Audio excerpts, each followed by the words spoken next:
Welcome back to the Friday weekend preview for Bain Racing. I'm joined out at Angaston this morning by Aaron. How's things? Morning, Nathan. How's the morning been here, mate? Very busy, flat out. A very exciting morning out here at Angaston, actually. Do you want to tell the listeners a little bit about what's been happening at the bottom of the hill today?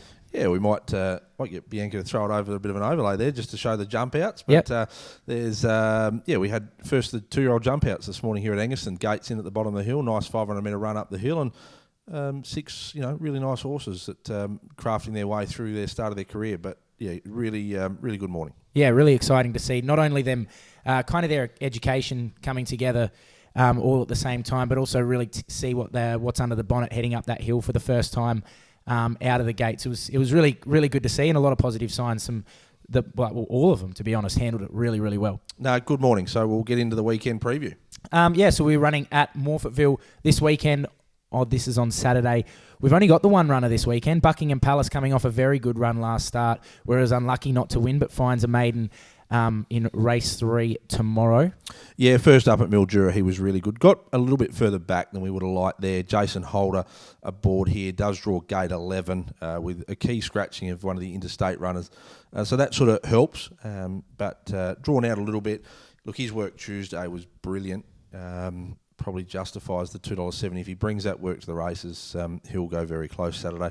Looks a lovely race for him. He's probably only got to run up to expectations from his first up run and overcome a bit of a sticky gate and a peach from Stubby, but $2.70 is right price. Yeah, brilliant work on Tuesday, you say. And yeah, if you can overcome that barrier, there's an unraced horse coming over from Victoria for Alexander Ray. Todd Panel goes aboard, obviously a good rider. Got to have respect there. But looking forward to Buckingham Palace tomorrow at Morphettville. He should be very hard to beat. And then on the harness side of things locally, Globe Derby Saturday night. We've got a couple going around there. We've got the very popular first start winner. We've got 3. We've got Nairobi in race 6. We've got Hungry Hippo, I want to say race 8, and then race 7 is Shoreline Dream. So, firstly, Nairobi, Wayne Hill going on after its last start win first up for the stable. Yeah, look, she was really good first up, come from a long way back. Probably got to do the same here again Saturday night, drawn inside the second row. Leave that up to Wayne, what he decides to do, whether he chances his arm and stays the fence, but she'll be odds on, probably shorter if she drew anywhere on the front row. She's the best horse in the race. Equal amount of luck, she'll win it. And then we move on to the multi that I'll be keen on this weekend by the looks of it. Gee whiz, we've got Shoreline Dream in race 7. I reckon it's come up just about $1.04, Aaron. Yeah, market's open for Shoreline Dream at $1.04. Same with Hungry Hippo, both across from Emma Stewart's stable, our partnership with them. Shoreline Dream, drawn barrier 1, and Hungry Hippo the same. Only bad luck probably sees them get beat. If they get away good, able to control it in front, $1.04 is their right price. Gee whiz, I was looking forward to seeing Hungry Hippo first up, and I was like, I wonder what price he'll go up back in SA, and then I saw the $1.04, and I reckon he shifted briefly into $1.02. I thought, well, they haven't missed him at all. Yeah, he's across here this week, just to sort of get a feel for the track, being a tighter circuit than what he raced on in Tassie. Obviously, ultra impressive, winning his 3 career starts to date. The SA Derby here in 2 weeks for him, so provided he does everything right, Saturday gets through this, the SHARC Derby. Saturday night, he'll go home Monday, be back again in 2 weeks, and you'd expect him to be one of the major players in an SA Derby here. So good race for him. And Shoreline Dream just returning from a little let-up, getting some racing under his belt, ready for the Vicbreds in November.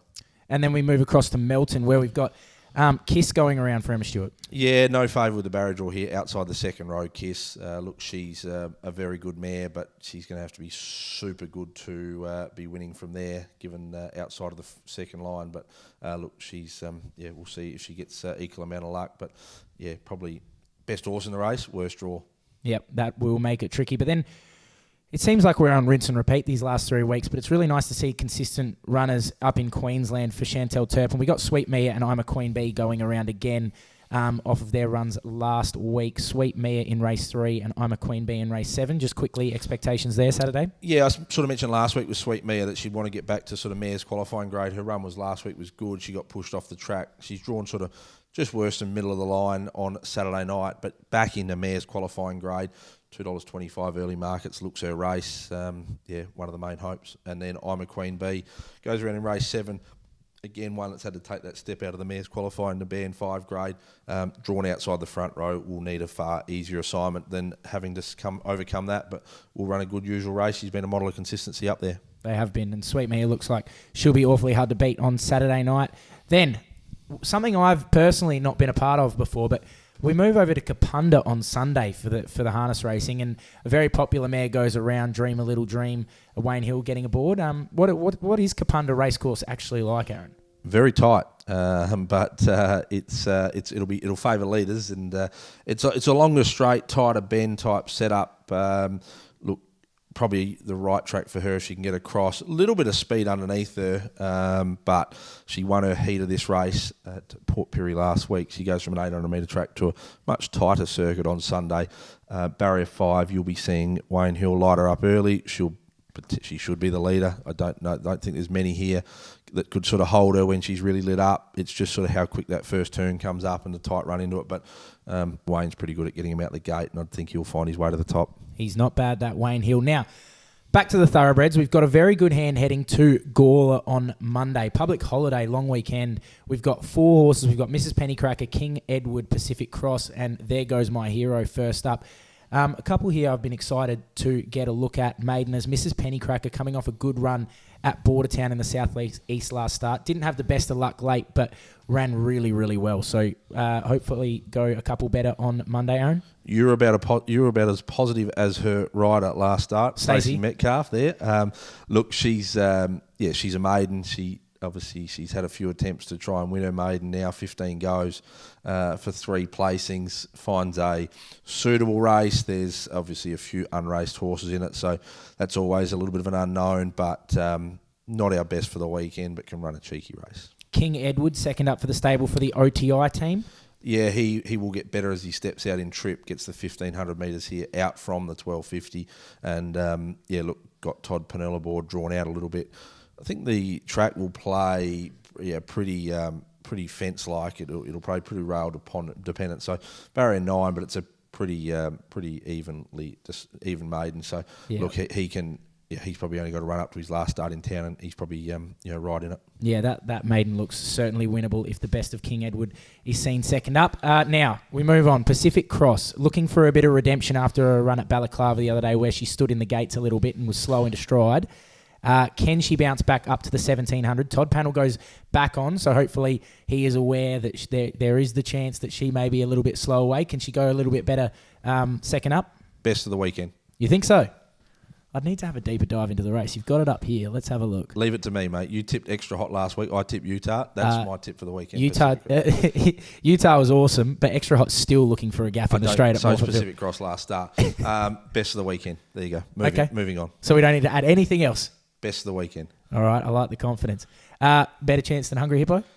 At $1.04? Best of the weekend. Now, an exciting one. First up, race 5. There Goes My Hero, coming off what I would describe a very, very nice trial at Murray Bridge. He did a really good job that day. And first up, 1,100 metres, obviously short of his best. But last prep, he was really consistent in town over those staying trips. Expectations first up over the 11, probably getting back and running on, hopefully. Racing manager Will O'Malley, very buoyant over this horse at 1,100. He was sharp in his trial. His work, we galloped him Thursday, was good.